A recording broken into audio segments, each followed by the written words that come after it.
Vou fazer o seguinte, eu vou falando as questões e respondendo. Isso aqui vai ficar disponível para vocês no também para vocês fazerem. Eu recomendo que vocês façam sozinhos também, porque pelo que eu conversei com o professor, tá muito semelhante à prova, então eu recomendo que vocês façam, tá? Também sozinhos. Eu vou disponibilizar assim que acabar o gente.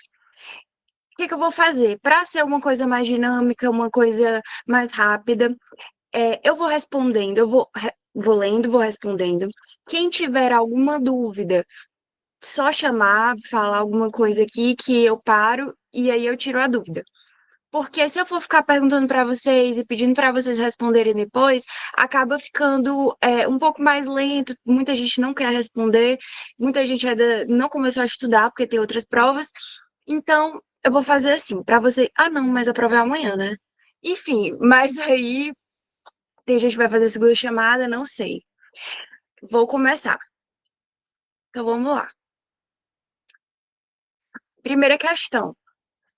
Após a ocorrência do fato gerador do imposto de renda de pessoa jurídica e IRPJ, imposto de renda de pessoa jurídica, mas antes de qualquer manifestação do fisco, o contribuinte, ciente da obrigação, discute com seu contador se a relação jurídica tributária já está perfeita e completa. À luz da teoria da relação obrigacional e da natureza do lançamento, prevista no artigo 142 do CTN, assinale a alternativa correta. Vamos lá.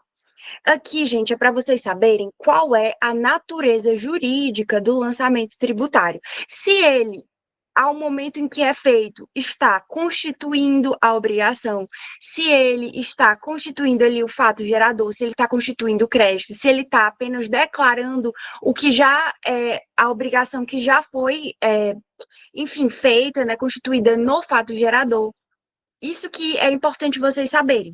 Que ele, qual natureza ele tem. E aí, o que que acontece? Das alternativas aqui, muita gente se confunde, dizendo que o lançamento ele tem uma natureza constitutiva para ambas as coisas, no sentido assim, que ele tem uma natureza constitutiva para a obrigação.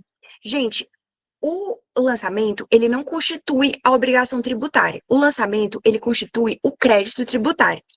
A obrigação tributária, ela nasce com o fato gerador, mas o lançamento, ele constitui o crédito, porque ele vai fazer aquelas minúcias, ele vai analisar quando aquilo ocorreu, vai analisar os valores, vai individualizar tudo direitinho, colocar tudo no papel.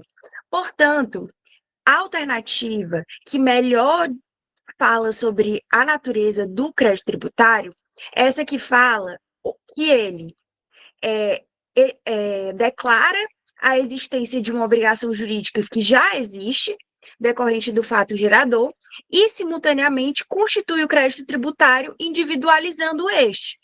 Portanto, o lançamento ele é um ato de natureza mista, porque ao tempo que ele declara que existe sim a obrigação que nasce com o fato gerador, ele também faz nascer o crédito. Portanto, a alternativa correta é a letra C. Ai, meu pai, tá aqui.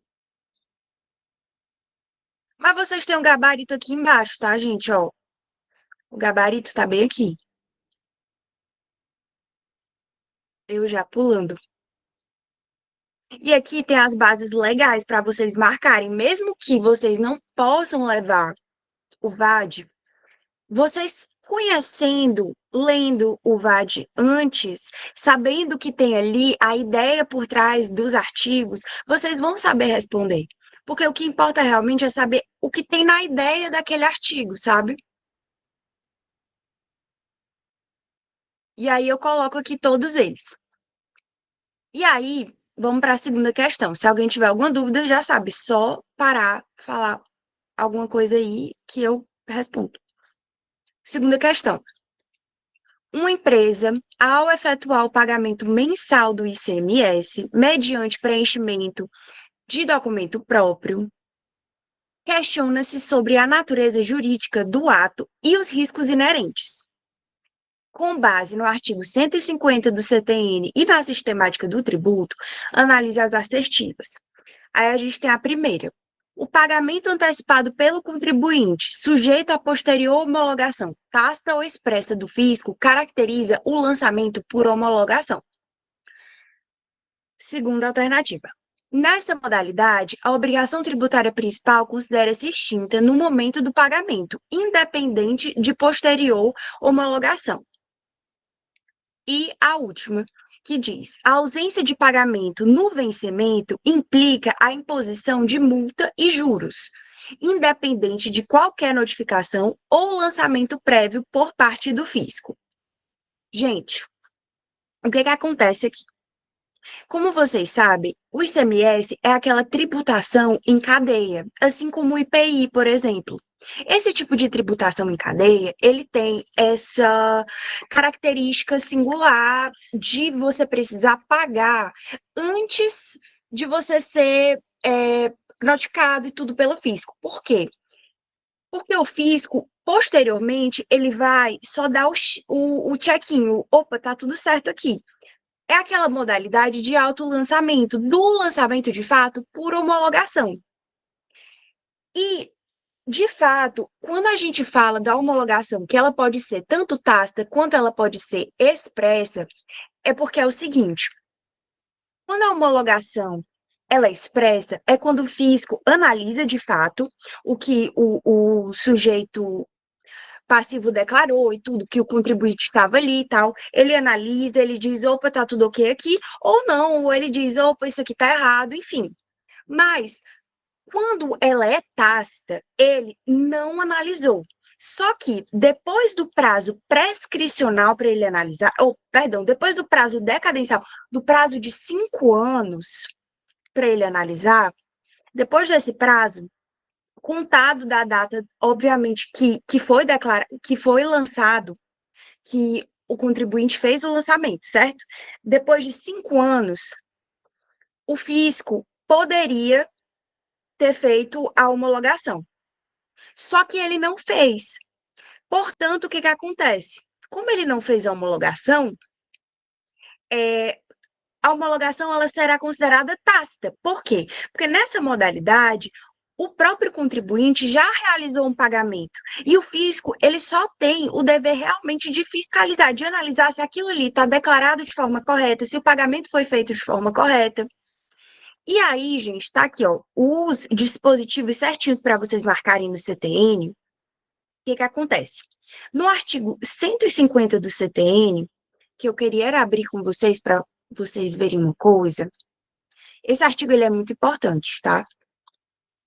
Para vocês estudarem, vocês revisarem antes da prova.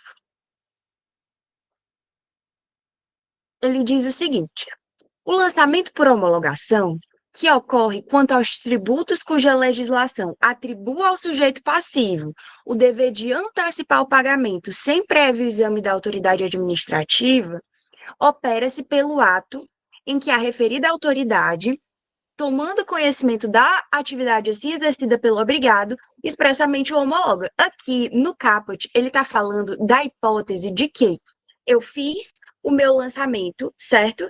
E aí, eu, dessa forma, quer dizer, eu, enquanto contribuinte, fiz o meu lançamento.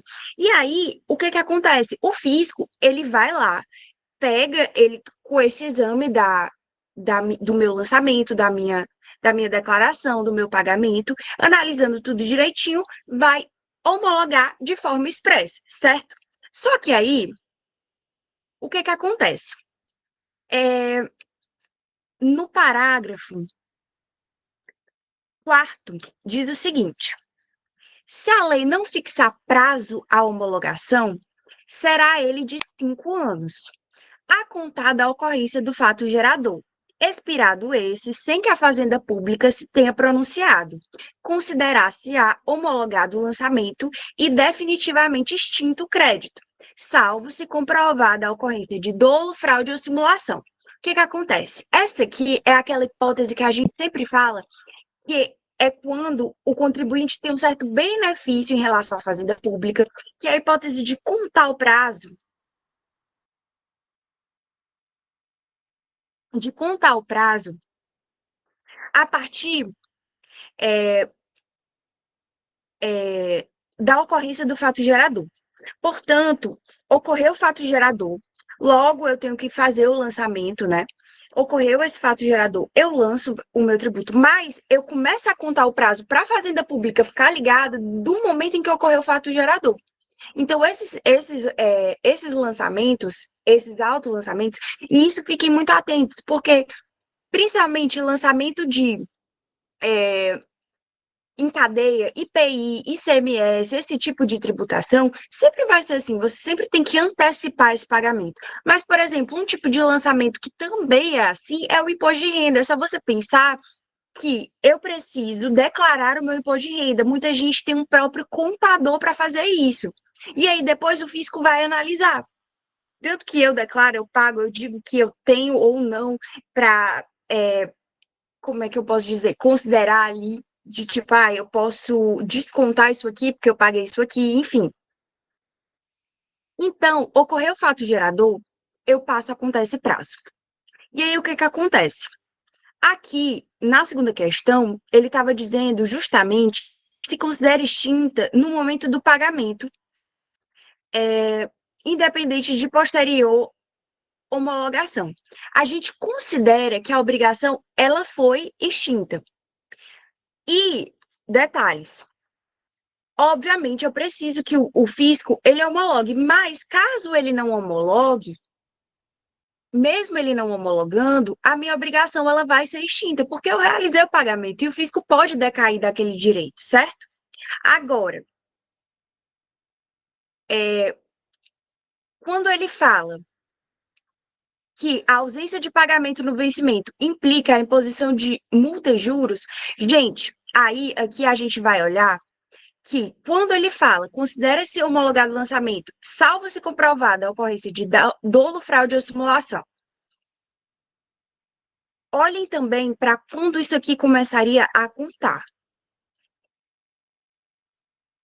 E também, no parágrafo 1º, vocês vão marcar o seguinte: o pagamento antecipado pelo obrigado nos termos deste artigo extingue o crédito, sob condição resolutória da ulterior homologação do lançamento, mas não influi sobre a obrigação tributária qualquer ato anterior à homologação, praticados pelo sujeito passivo ou por terceiro, visando a extinção total ou parcial do crédito. Então, é, tá. Então, o que que acontece? Qualquer coisa que seja feita posterior a essa homologação, que seja praticada tanto pelo sujeito passivo, que é quem faz o autolançamento, ou por terceiro, que é interessado nesse caso, e que vise a extinção total ou parcial do crédito, mas que não tenha sido feita no momento do lançamento, elas não vão influir sobre a obrigação tributária. Portanto, o que que acontece?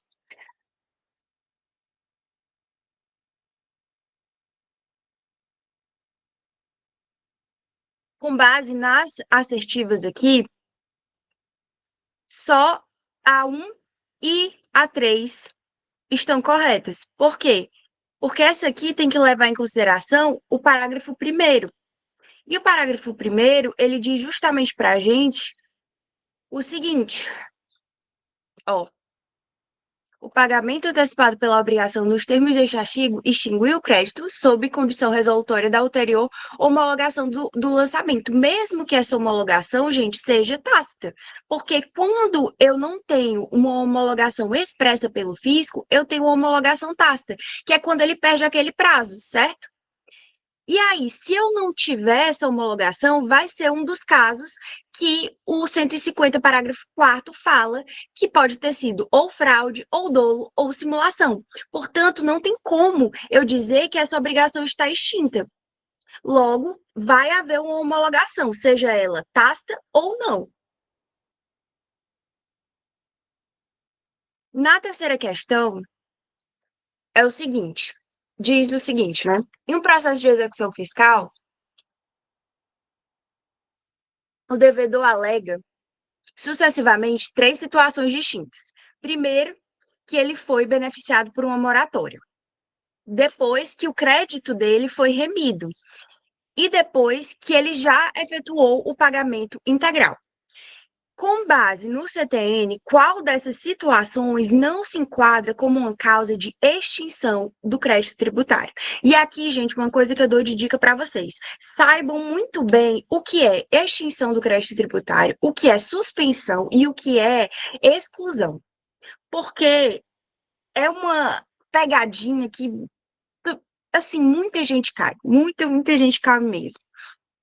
E assim, uma dica que eu dou também: extinção, vocês têm que pensar pela lógica que aquele crédito não vai mais precisar ser pago novamente, certo? Agora, quando eu tenho uma suspensão, eu tenho um congelamento. Então, é só por um período de tempo. E aí, ele fala o seguinte: que ele foi beneficiado por uma moratória. E a gente sabe que uma moratória é uma dilação no tempo que posteriormente eu vou ter que arcar com ela. O crédito foi remido, ou seja, remissão é aquele caso de perdão. Quando eu tenho meu crédito perdoado, eu não vou ter que pagar novamente. Portanto, eu tenho uma hipótese de extinção, porque acabou, eu não tenho mais aquela obrigação, eu fui perdoado dela. E que ele efetuou o pagamento integral. O pagamento é a melhor hipótese de todas de uma extinção, porque é anormal. Quando eu tenho um crédito tributário, o normal é que eu pague ele para extinguir ele. Só que acontecem outras situações, por exemplo, algumas situações que vão exigir que esse crédito seja remido, algumas situações que vão exigir outras hipóteses de benefícios, de suspender ou, eventualmente, de excluir esse crédito. Portanto, é importante vocês analisarem a questão. Só que isso aqui não é difícil se você analisar pela lógica, não de decorar, mas de entender o que cada um dos mecanismos vai fazer com o crédito tributário. Extinção, não tem mais o que fazer, não tem mais o que pagar. Já suspensão tem. Parou ali, deu um benefício a mais, mas eu ainda vou ter que pagar aquilo ali, que é o caso da moratória. Eu tenho um tempo a mais para pagar, mas eu ainda tenho que pagar aquele crédito. Por isso, que qual dessa situação não se enquadra como uma causa de extinção do crédito tributário? A moratória. Porque tanto a remissão quanto o pagamento são causas de extinção do crédito tributário, porque elas acabam com a minha obrigação de pagar. Coisa certa, né? Aí, a quarta questão, ela fala o seguinte: em março de 2024, a Secretaria da Fazenda do Estado notificou a empresa Alfa Comércio LTDA sobre um lançamento de ICMS referente ao exercício de 2023, aplicando a alíquota prevista na lei estadual vigente à época. Gente, essa aqui, fiquem atentos, dê uma olhada, tá? Só dou essa dica, porque fiquei preocupada com isso aqui. Em 2024, a Secretaria da Fazenda, ela notificou, tá? Sobre o lançamento de ICMS referente ao exercício de 2023, ok? Aplicando essa alíquota que estava prevista na lei estadual vigente à época. Agora, em agosto de 2024, um novo fiscal, ele verificou que, segundo uma nova, né, e atualizada interpretação da Procuradoria, a alíquota deveria ser menor, pois a lei anterior teria sido revogada por norma publicada em dezembro de 2022. Vocês estão vendo aqui quando cada coisa aconteceu, né? O fiscal ele propôs a revisão do lançamento para aplicar essa interpretação mais favorável ao contribuinte. Vamos lá. Gente, primeira coisa que a gente vai ter que abrir, deixa eu olhar até aqui no gabarito qual é o artigo exatamente. 145 e 149. Tem dois artigos muito importantes aqui para a gente olhar, que são o artigo 145 do CTN que vai dizer o seguinte: ele vai dizer que o lançamento que foi regularmente notificado ao sujeito passivo só pode ser alterado em virtude de. Aí aqui a gente tem três possibilidades de alteração desse lançamento, certo? Então vejam que na questão está dizendo que houve o lançamento, já aconteceu, ok? Tem três possibilidades. Ou por impugnação do sujeito passivo, ou seja, o sujeito passivo viu que tinha alguma coisa ali, ele impugnou, certo? Ou por um recurso de ofício. O recurso de ofício a gente sabe que é feito ali pela autoridade, tudo, de forma quando há um erro, uma coisa que a gente vai ver melhor no 149, ou no inciso 3, iniciativa de ofício da autoridade administrativa, nos casos do artigo 149. De ofício também pode acontecer por autoridade judicial, mas isso aqui seria já estando em, enfim, uma execução, uma coisa, é mais específico. O que vocês precisam saber é, ou o sujeito passivo impugnou, ou estava sob alguma autoridade, seja ela judicial, seja ela administrativa, e essa autoridade de ofício mudou o lançamento. E aí, o artigo 149 do CTN, ele fala o seguinte: ele fala que o lançamento ele é efetuado e é revisto de ofício pela autoridade administrativa, que é o caso da questão que a gente está vendo. Porque aqui a gente está analisando um lançamento que ele foi feito pela Secretaria de Fazenda, né? Que notificou. Foi. Secretaria de Fazenda que notificou sobre o lançamento de um ICMS que era referente ao exercício de 2023 e que estava aplicando essa alíquota. Enfim, foi notificada porque aconteceu, fizeram esse lançamento, porque eu estou notificando do lançamento. Aí o lançamento, ele é efetuado e revisto de ofício pela autoridade administrativa nos seguintes casos, ou seja, caso alguma dessas hipóteses tivesse acontecido, posso rever de ofício. Aí tem, quando a lei assim determine, que de praxe, quando a declaração não seja prestada por quem de direito no prazo e na forma da legislação tributária, quando a pessoa que é legalmente obrigada, embora tenha prestado declaração nos termos do inciso anterior, deixe de atender no prazo e na forma da legislação tributária a pedido de esclarecimento formulado pela autoridade administrativa, recuse-se a prestá-lo ou não preste satisfatoriamente a juízo daquela autoridade, quando se comprovado falsidade, erro ou omissão, quanto a qualquer elemento definido na legislação tributária, omissão ou inexatidão por parte da pessoa que foi legalmente obrigada, quando se comprove, né, ação ou omissão de sujeito passivo ou de terceiro, quando se comprove que o sujeito passivo ou terceiro em benefício daquele agiu com dolo, fraude, simulação, quando deva ser apreciado fato não conhecido ou não provado por ocasião de lançamento anterior,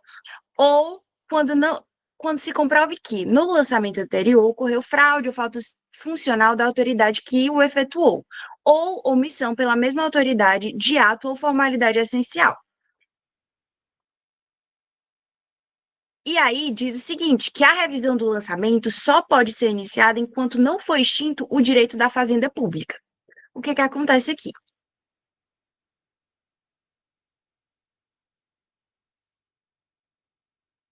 O artigo 149 do CTN, ele permite para a gente, no inciso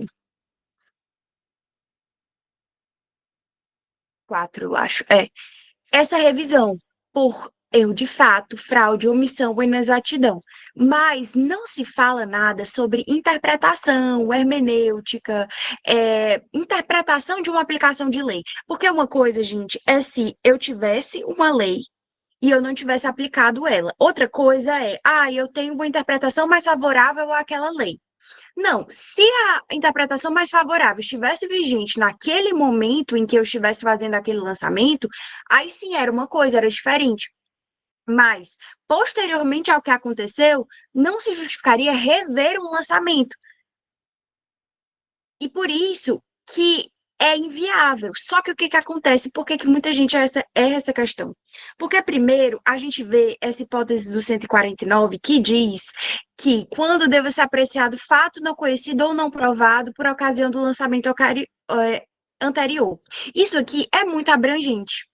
Ai, fato não conhecido ou não provado? O que que é um fato não conhecido ou não provado? É uma interpretação? É uma, não sei, é uma súmula, uma coisa? Não, gente, um fato não conhecido ou não provado é uma questão que é muito mais ligada a uma coisa que aconteceu em relação àquele lançamento. Por exemplo, eu não sabia que. Como é que eu posso exemplificar aqui para vocês? Eu lancei que aquela pessoa, ou aquela pessoa lançou, enfim, tinha feito uma compra no exterior de X reais, ou tinha sido. E, na verdade, posteriormente foi revisto, e que essa pessoa ocultou de alguma forma. A gente descobriu um novo fato, a gente descobriu que aquele fato que ela tinha me dito que era determinado valor, na verdade não era, era outro valor. Então, não é uma coisa que tem a ver com direito, entendeu? É uma coisa que tem a ver com o caso concreto da situação que enseja o lançamento. E aí, por conta disso, não tem como eu dizer que essa pessoa, mesmo que seja mais benéfica, porque a gente vê a possibilidade de retroatividade em situações onde é mais benéfica para o contribuinte. E muita gente também se confunde nessa casca de banana. Mas não, não em situações de fato, e não é aplicável aqui. Perdão, não em situações de direito, em situações de fato, um fato concreto que aconteceu. Óbvio que se tivesse havido um erro muito descabido por parte da autoridade administrativa, isso seria revisto. Mas uma interpretação acerca de uma lei, uma interpretação que a Procuradoria estava dando de forma mais favorável, não, não justificaria rever todo um lançamento que foi feito. Aí vamos para, deixa eu ver qual que a gente já está. Quarta questão. Agora a quinta questão. Um restaurante que deixou de recolher o imposto sobre serviços contínuos prestados em 2019, foi alvo de auditoria fiscal iniciada em agosto de 2024. A autoridade fiscal apurou a omissão e buscou realizar o lançamento de ofício. Considerando o artigo 173 do CTN e a natureza da obrigação, o prazo da decadência para a Fazenda Pública constituir o crédito já expirou. Aí aqui a gente tem as datas, onde foi expirado para constituir o prazo para constituir o crédito. Isso aqui é conta, matemática, que é quando justamente a gente mais cai, mais vai mal. Mas vamos lá. Quando é que foi deixado de recolher o ISS, né? Sobre esses serviços contínuos prestados em 2019?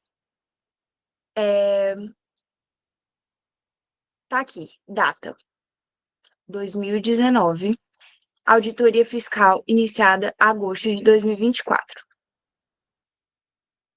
Vocês veem que ISS não é o tipo de tributação que eu lanço de ofício, né? Vocês sabem que eu só lanço de ofício esse tipo de tributação quando a pessoa não lança por homologação.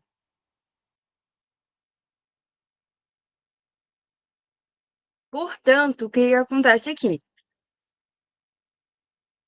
Se ele tivesse lançado por homologação, ele teria um prazo a mais.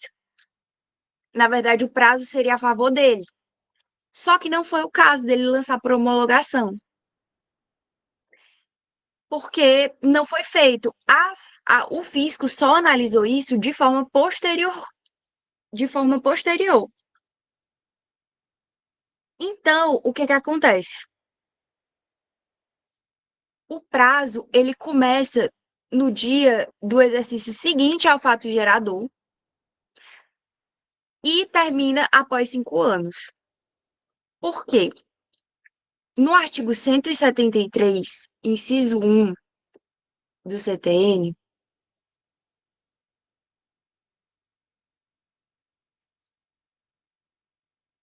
eu tenho dito exatamente o seguinte. Ai, meu Deus, abri errado. Tá aqui. Que o direito de a Fazenda constituir o crédito tributário, ele vai se extinguir 5 anos contados do primeiro dia do exercício seguinte àquele que o lançamento poderia ter sido efetuado. Mas que o direito a que se refere esse artigo, ele vai se extinguir com o decurso do prazo e tudo mais e tudo mais. O que que acontece? Já na questão,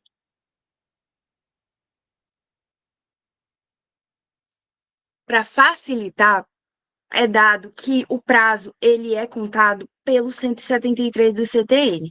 O 173 do CTN, vocês vão colocar que ele é a regra. Ai, meu Deus, o que eu fiz? Tá. Ele é a regra para a contagem do prazo.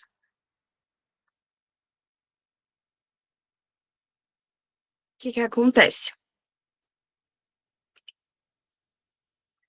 E há duas possibilidades para essa regra. A primeira é que seja normalmente, como é o inciso 1 do caso do ISS, do primeiro dia do exercício seguinte àquele em que o lançamento poderia ter sido efetuado. Ou pode haver também a possibilidade da data que se tornar definitiva a decisão que houver anulado por vício formal o lançamento anteriormente efetuado. Porque pode acontecer de haver uma impugnação por parte tanto do sujeito passivo quanto até do próprio fisco, sabe? Em relação a um lançamento. E desse lançamento, haver uma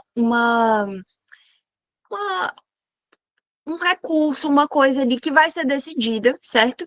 E que, posteriormente, essa decisão vai anular, por um vício, o lançamento que tinha sido feito anteriormente. E aí, sim, primeiro eu faço o lançamento. Lembra daquelas hipóteses que eu disse para vocês de fraude, de dolo, de simulação? Pois é. Se tivesse sido uma dessas hipóteses e o lançamento é, é feito, só que ele é feito com um vício muito grande. E aí, por isso que é analisado no âmbito judicial ali tudo, e feita essa análise, tem uma decisão que anula esse lançamento, e aí, a partir dessa decisão, o fisco ainda tem mais 5 anos para contar. Já quando deixei de fazer, mas era para ter feito, o fisco, ele ganha a prerrogativa do 173, inciso primeiro, porque, em regra, quando você tem um lançamento por homologação, você tem aquela possibilidade de fazer dentro daquele prazo, na verdade, o fisco, né, perde a prerrogativa do 173, inciso primeiro, e você tem em seu favor a data ali decadencial do 150, parágrafo 4º. Só que, se eu não lancei por homologação, então vira um lançamento de ofício. E quando vira um lançamento de ofício, o fisco passa a ter o direito que ele teria se fosse um lançamento de ofício. E esse lançamento de ofício, para o fisco, tem esse período. Então, como a gente viu, todo lançamento que não é feito nos trâmites, nos moldes lá, que era para ser feito direitinho, tanto por declaração quanto o lançamento por homologação, ele vira, por fim, um lançamento de ofício. E esse caso, que era o ISS, era para ter sido feito por homologação, mas não foi. Então, vige o artigo 173, inciso 1º. Só que, se não fosse mencionado para a questão por vocês, precisaria, né, dizer, obviamente, que não tinha sido lançado por homologação, mas nesse caso, se vocês não soubessem que o 173, inciso 1º é a regra, vocês também não saberiam qual era o prazo que ele teria, e vocês não saberiam contar. Então, é importante vocês saberem que no 173, inciso 1º, vocês vão contar do primeiro dia do exercício financeiro seguinte. Então, aqui, o nosso gabarito diz que é no dia, porque eu sou ruim de matemática, mas o nosso gabarito diz que ele tinha dia 31/12 de 2024, que começa o prazo decadencial aqui dele. Tá até mais bonitinho aqui embaixo que eu tirei, peraí.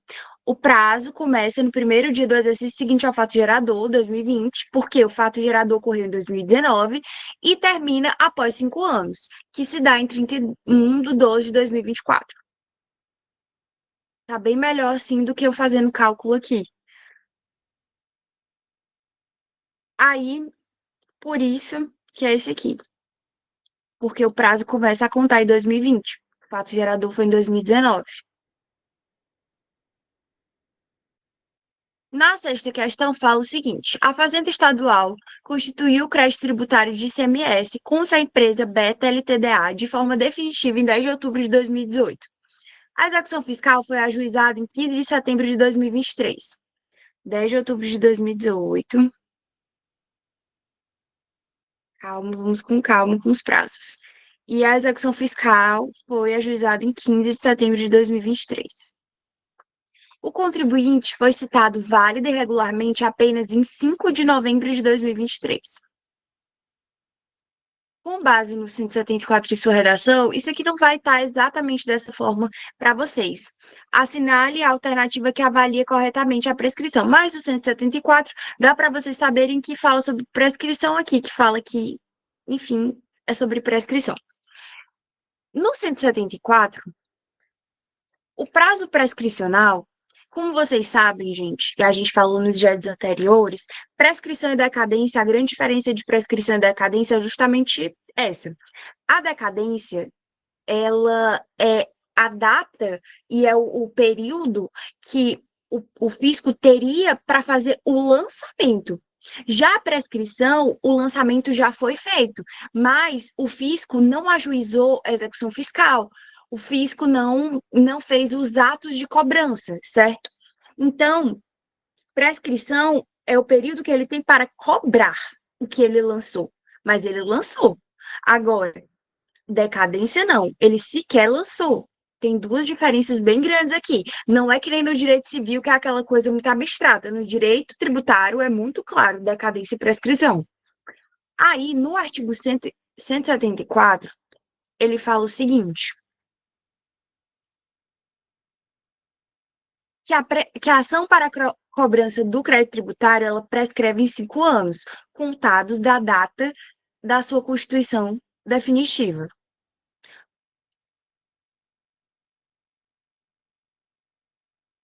E aí, ela vai se interromper por algumas questões.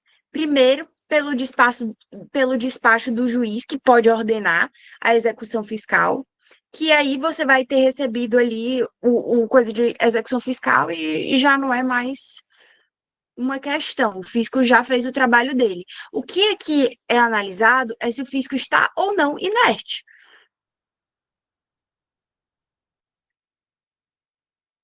E aí a gente tem que analisar a partir de que momento que a gente vai começar a contar esses 5 anos aqui na questão. A fazenda aqui, ela constituiu o crédito, ou seja, ela fez o lançamento em 10 de outubro de 2018. E a execução fiscal eles ajuizaram em 2023. De 2018 para 2023, aqui não fez um ano, né? Porque aqui tem outubro e setembro. Mas tem 2018, 2019, 2020, 2021, 2022, 2023. É para fazer 5 anos. Vai fazer 5 anos em 10 de outubro de 2020, de 2023, né? Vai fazer.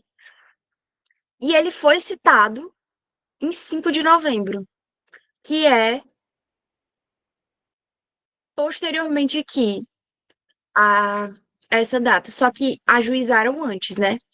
E aí você tem que avaliar se houve ou não a prescrição. Por quê? Porque se for analisar por aqui, pela data em que eles ajuizaram a ação, pelos meus cálculos, está em dias. Agora eu sou ruim de matemática, mas eu vou já olhar o gabarito. Mas aqui já ultrapassou 5 anos. E aí você tem que saber, eu vou contar da data que o contribuinte foi citado ou da data que foi ajuizada a execução. E assim, isso é bem lógico mesmo, gente. O prazo prescricional, ele é um prazo que só vai analisar a inércia mesmo da fazenda. Então, o ajuizamento, ele interrompeu a prescrição, como a gente falou no artigo 174, no parágrafo único do CTN, fala isso. Inclusive, eu acho que fala até no parágrafo único, inciso 1. E também é dito aqui Ó, prazo de 5 anos contados da Constituição, que é justamente de quando foi feito o crédito tributário. Quando ele fala Constituição, gente, ele está querendo dizer assim, quando se constitui o crédito tributário. E o crédito tributário é constituído no lançamento, certo? E aí, o ajuizamento, ele foi em 15 de 9 de 2023. Ou seja, faltava um mês para fazer 5 anos. E com um mês para fazer 5 anos, se interrompeu a prescrição na questão. Então, fiquem atentos, não é na citação válida, é no ajuizamento. Aí, vamos lá, sétima questão. Durante a execução fiscal, o fisco pretende penhorar bens do contribuinte para garantir o pagamento do crédito tributário. O advogado do contribuinte argumenta que apenas os bens diretamente relacionados ao fato gerador podem ser penhorados. Coitado.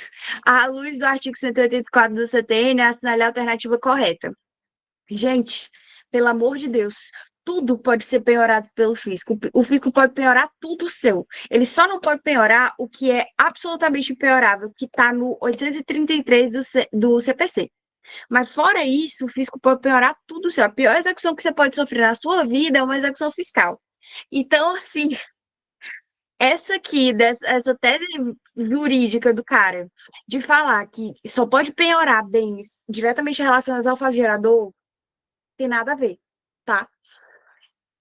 E assinale a alternativa correta. Das nossas alternativas, temos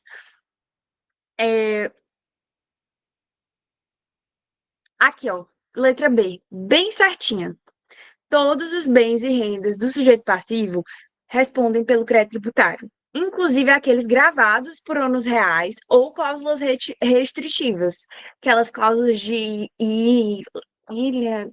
inalienabilidade, aquelas coisas todas, respondem, então nem aí. A única coisa, o único bem que não vai responder são os que a lei declara absolutamente impenhoráveis. Ah, e quais são esses? Os que estão no artigo 833, se eu não me engano, do CPC. Mas tem lá, um rol taxativo do CPC. A gente tem nos nossos slides e tudo bem bonitinho, nos nossos slides anteriores, mas assim, essa aqui foi dada mesmo. Na oitava, fala o seguinte: isso aqui vai ser muito interessante para quem está fazendo recuperação judicial, tá? Mas também pode ser cobrado, então recomendo analisarem, tá? Em processo de falência, há créditos tributários, créditos com garantia real, créditos extraconcursais e importâncias passíveis de restituição. De acordo com o parágrafo único do artigo 186 do CTN, é correto afirmar que o crédito tributário prefere a todos os demais, inclusive aos créditos com garantia real e extraconcursal.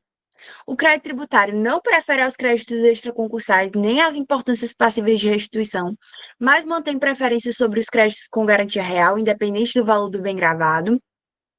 O crédito tributário não prefere aos créditos extraconcursais ou às importâncias passíveis de restituição, nem aos com garantia real, no limite do valor do bem gravado, ou o crédito tributário só prefere aos créditos trabalhistas e aos créditos subordinados. Gente, essa aqui, para quem não gosta de falência e reparação judicial, cara, eu só sinto muito, porque é bem específicazinha mesmo. Mas eu não sei se vocês sabem, lembram ou se vocês já fizeram a disciplina de falência e tudo, recuperação judicial, mas os créditos concursais e os créditos extraconcursais,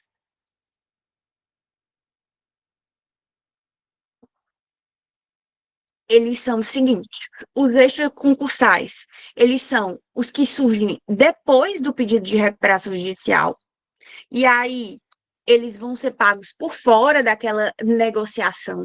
E aí, por conta disso, como eles surgem no decorrer desse processo, eles têm preferência a todos os créditos, porque eles são aqueles créditos muito, muito, muito, muito relevantes, que são os extraconcursais, certo? E aí isso vem, tipo, honorário do administrador judicial, dívida dos empréstimos que foi feito pela empresa durante, por exemplo, a recuperação judicial, despesas administrativas que surgem ali, enfim. Esses são os extraconcursais. Os extraconcursais estão aqui, ó, no topo do topo. Daí a gente tem os concursais. Os concursais, eles já estão previstos ali quando, por exemplo, eu faço um plano de recuperação judicial. Eles são aquelas obrigações contraídas antes do pedido de recuperação judicial ou falência, certo? Por que que a gente considera que os extraconcursais são mais importantes? Pensem comigo.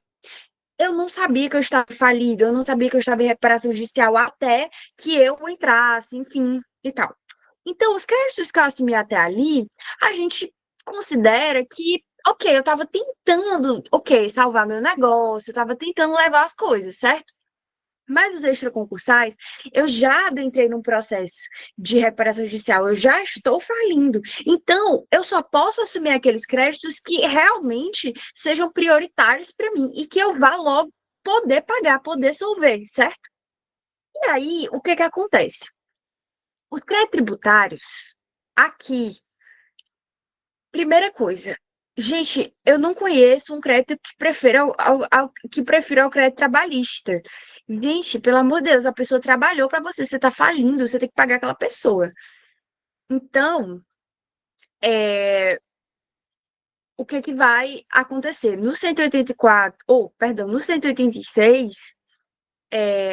parágrafo único do CTN, fala assim, na falência, inciso primeiro, o crédito tributário na falência não prefere aos créditos extraconcursais ou às importâncias passíveis de restituição, nos termos da lei falimentar, nem aos créditos com garantia real, no limite do valor do bem gravado. Mas o que que acontece? O que que a gente tem que pensar aqui, tá?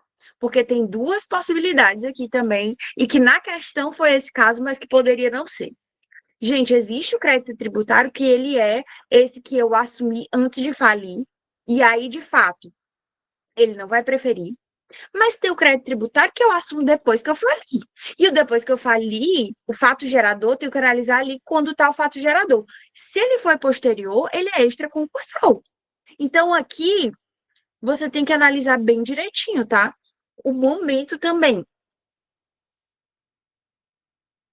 Mas, como a pergunta estava muito voltada para isso, para o parágrafo único do 186, ou seja, ela estava voltada para essa visão do onde estava ali expresso, realmente, o 186, parágrafo único do CTN, ele fala sobre os créditos no caso da falência.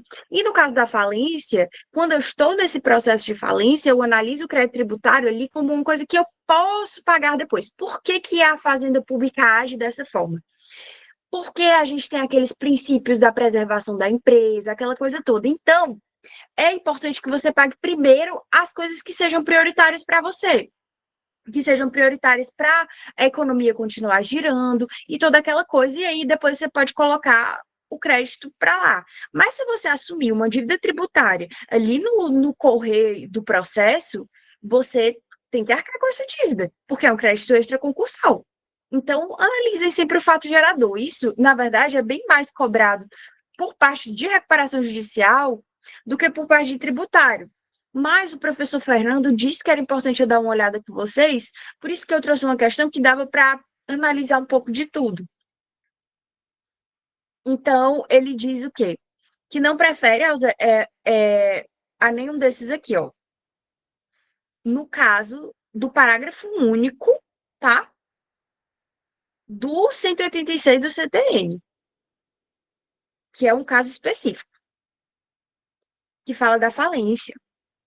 Aí a gente tem, dentre as alternativas abaixo, qual configura uma exclusão do crédito tributário, impedindo o nascimento para o caso concreto? Aí a gente tem exclusão do crédito tributário, que eu disse que é importante vocês saberem bem direitinho o que é extinção, o que é suspensão, o que é exclusão. A exclusão, a gente tem anistia, a gente tem compensação, a gente tem moratória, a gente tem pagamento. Pagamento a gente já sabe que é um caso de extinção. Pagamento não. Vale, foi errado. Era para passar por cima. A moratória a gente já sabe que é um caso de suspensão, que a gente viu na questão anterior. A compensação. Compensação também é um caso, gente, de suspensão. Ou, perdão, um caso de extinção. Por quê? Porque eu tenho alguns débitos com a Fazenda e a Fazenda tem alguns E também tem alguns créditos. E aí eu vou compensar esses meus débitos com esses meus créditos, caso ali exija, tenha uma lei para aquilo e tenha também um acordo entre mim e a Fazenda Pública, tipo, a Fazenda tá ok com isso, eu estou ok com isso. Mas a anistia e a isenção são as hipóteses de exclusão do crédito tributário. A anistia, ela é uma situação diferente, porque se vocês deram uma estudada boa, vocês sabem que a anistia, ela não vai anistiar o tributo, o valor do tributo. A anistia, ela vai anistiar, por exemplo, se você tem multa, se você tem alguma punibilidade com aquele valor daquele tributo. Aí ela anistia aquilo ali. Já a isenção, não. E a anistia, ela é posterior a você assumir a dívida. Já a isenção, ela é quando é feita uma lei para pessoas com uma situação X específica, e essas pessoas vão ser isentas de pagar determinado tributo, ou seja, elas não vão ter que arcar com aquele pagamento. Eu até mencionei, para quem comparece aos GEDs, que pelo menos na época que o meu avô era vivo, existia para imposto de renda para pessoas que tiveram câncer. Eu não sei se ainda é vigente, se ainda é válido, mas ele não tinha que pagar, eu acredito que é o imposto de renda, porque ele tinha tido câncer, uma coisa assim. Então, isso é uma situação específica, e que as pessoas são isentas. Eu acredito que tem alguns estados que algumas tributações também isentam pessoas com TEA. Então, você tem que analisar o caso concreto. A anistia, a gente já sabe. Analisem que anistia é uma coisa que você fez algo de errado e que você vai ter que meio que, tipo assim, contar com a sorte ali para ter uma lei que vai te tirar aquele algo de errado que você fez. Isenção não, você está isento, você está livre daquilo ali. Essas duas hipóteses de exclusão do crédito tributário, elas estão realmente excluindo, elas estão tirando uma coisa. É diferente distinguir, porque não é uma coisa tão natural, por exemplo, uma compensação, ou eu paguei, não. Porque eu não vou arcar com aquilo ali de forma alguma, não vai ser pago, entendeu? Não vai ter uma forma para pagar. A anistia, ela vai tirar esse valor, ela vai excluir esse valor da multa e a isenção, ela sequer vai me fazer ter que arcar com essa despesa do tributo. Então, essa é a grande diferença da exclusão, que exclui a obrigação, da extinção, que simplesmente faz com que a obrigação seja adimplida, que eu tenha pago a obrigação. Aí, 10ª questão. Qual é o efeito do depósito judicial integral do valor do IPTU contestado por um contribuinte? Gente, o depósito judicial integral, ele é uma das hipóteses de uma dessas situações que eu mencionei ainda agorinha. E o que o depósito judicial integral ele faz? Eu estou ali num processo judicial, ali sofrendo uma execução, uma coisa, enfim, ou eu mesmo estou fazendo, entrei com esse processo. Durante esse período, eu faço um depósito para garantir, né, aquelas situações de que eu não tenho que pagar a mais, enfim, que eu já falei para vocês, né, que o depósito ele é melhor porque ele é como se fosse uma garantia de você poder não ter que pagar ali multas eventuais, aquelas coisas.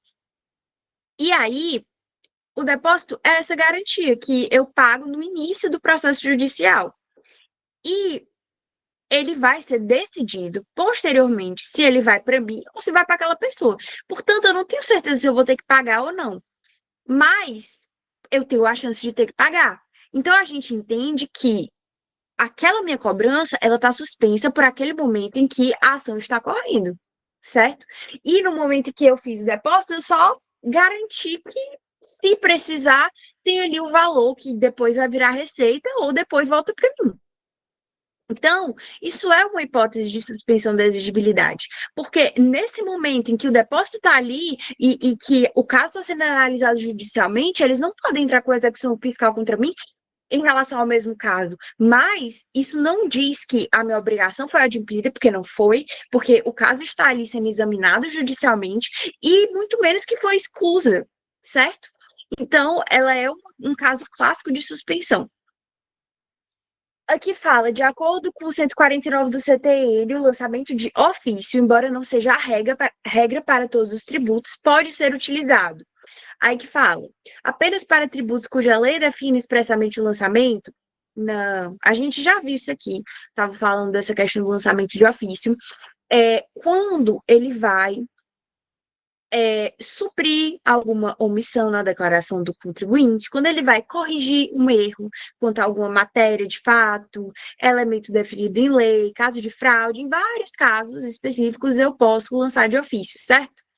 E aí, é claramente a letra B aqui, gente. Para qualquer tributo pode haver o lançamento de ofício, porque não sendo feitas as outras modalidades de lançamento, entra o lançamento de ofício.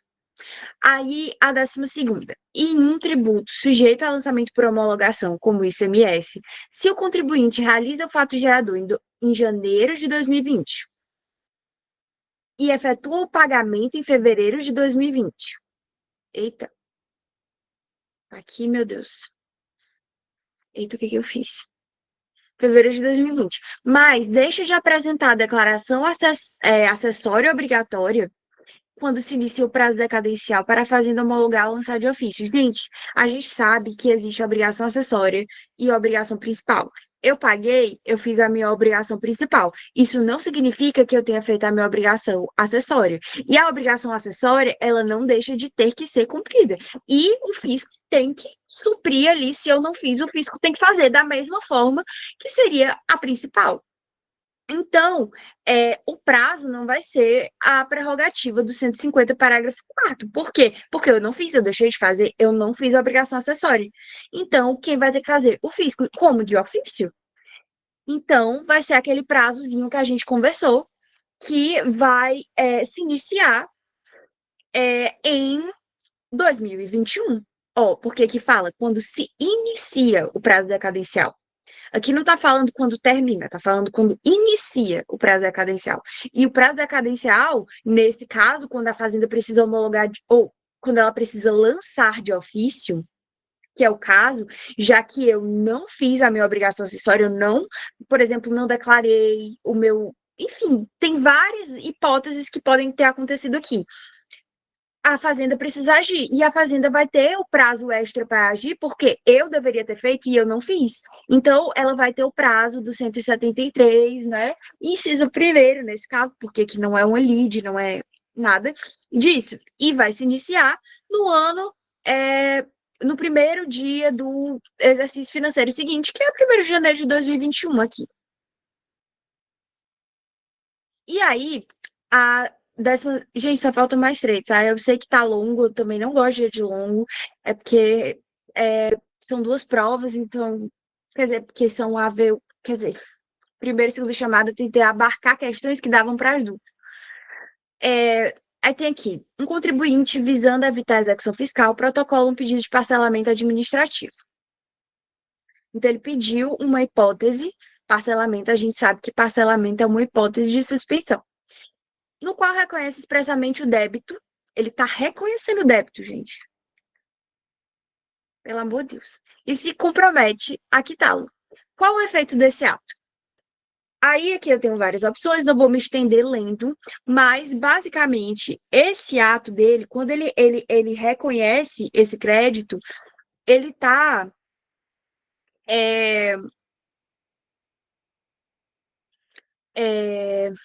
tá aqui, cadê, meu Deus? Eu tenho bem direitinho. Interrompendo a prescrição pelo 174, parágrafo único, inciso 4º do CTN, porque ele está afirmando: oi, eu tenho um débito, eu sei que eu tenho um débito, eu conheço o meu débito, e eu estou pedindo para você parcelar, você me dá um benefício para eu parcelar. Então, dei uma olhadinha nesse artigo também. E aqui no 14º.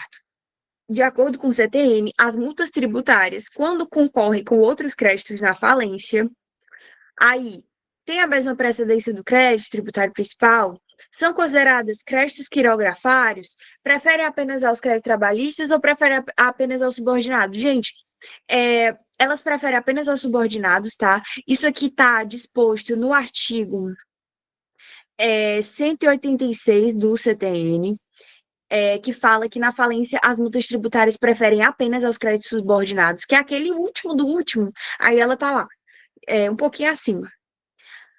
Aí, por fim, tá?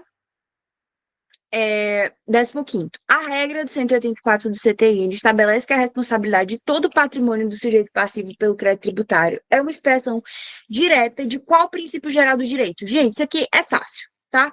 Alguém aqui falou de princípio de legalidade, anterioridade ou solidariedade com vocês? Ninguém. Primeira coisa que não cabe, isso aqui não cabe, tá? E outra coisa, a responsabilidade de todo o patrimônio do sujeito passivo pelo crédito tributário. Responde todo o meu patrimônio pelo crédito tributário. Princípio da responsabilidade patrimonial, tá?